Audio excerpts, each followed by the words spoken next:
Bueno, na madrugada do 10 de agosto, era domingo, un encapuchado, unha persoa encapuchada, pasou por diante do bar de Daniel na Coruña, botou un líquido inflamable nunhas flores que ten ali na entrada e prendeulles lume.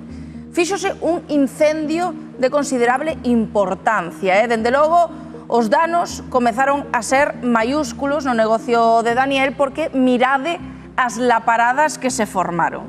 Ben, pois grazas a dúas persoas anónimas, a un viandante que pasaba por ali e que chamou a emerxencias, e tamén a un taxista que viu ese incendio e parou, sacou pois un extintor do seu coche e o puido apagar. Grazas a esas dúas persoas, os danos non foron maiores. Claro que Daniel non entende que foi o que pasou, porque Daniel di que non ten problemas con ninguén e non sabe quen puido facer isto. E sobre todo está moi agradecida a esas dúas persoas anónimas, porque miradas las paradas que gravaron as cámaras de seguridade e, por suposto, os danos son cuantiosos, 15.000 euros, pero se non chegan a ser esas dúas persoas que chamaron e apagaron, a cousa sería moito peor. E por iso, Daniel quere darlle as grazas, está na súa busca, porque el, cando menos, quere darlles as grazas por salvar o seu negocio e o edificio inteiro.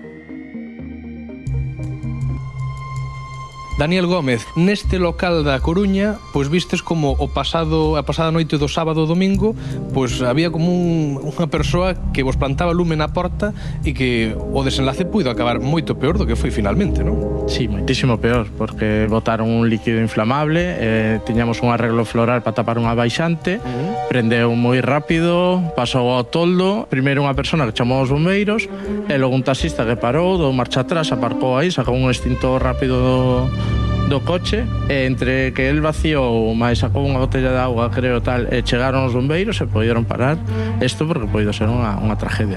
Tú nese momento viñeches correndo en canto pudeche, pero vistes a través das imaxes da cámara como era esa persoa e que fixo para plantar o lume aí neste arreglo? Pois vese realmente pouco, porque chega por un lado encapuchado, botou un líquido inflamable, prendeu o lume, se foi, igual non mirou nin para atrás nin nada. Estamos vendo aquí o instante, Daniel, no que, bueno, xa empezou a arder, está ardendo bastante demais, con razón tiñades ese medo de que podía ter sido moito peor.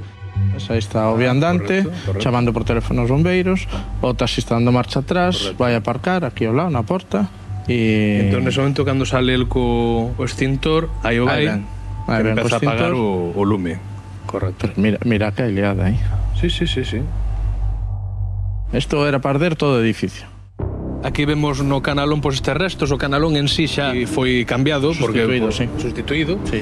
E temos tamén o resto neste toldo que ardeu, basicamente, non? E chegou a doblar todo o marco metálico da carpintería das ventanas e legou hasta a instalar o vidro. Temos un taxista, que non sei se... Sí. Claro, é difícil saber esa matrícula, non se dá visto nas imaxes. Temos o modelo do coche. Sí, un Toyota Corolla, a versión ranchera, e outro home que levaba, non sei se o periódico, se viña de comprar o periódico ou que foi o que chamou os bombeiros.